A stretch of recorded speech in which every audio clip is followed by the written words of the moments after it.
కొన్ని చోట్ల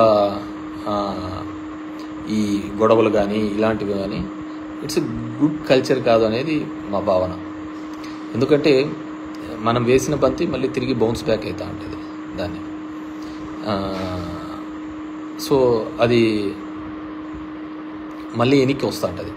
సో అది చాలామంది మనల్ని ఎంకరేజ్ చేయొచ్చు, ఎంటర్టైన్ చేయొచ్చు, ఇలాంటివి చేయండి అని చెప్పేసి. మళ్ళీ అది రివర్స్ వచ్చినప్పుడు వాళ్ళు ఎవరు మనకు కనపడరు అనమాట. సో అవన్నీ కూడా మనం జాగ్రత్తగా, మన మాట తీరు, మన ఇదన్నీ కూడా జాగ్రత్తగా ఉంటే మనకి కూడా బాగా పీస్ఫుల్గా ఉంటుంది అనమాట. సో అంటే బేసిక్గా నేనేంటంటే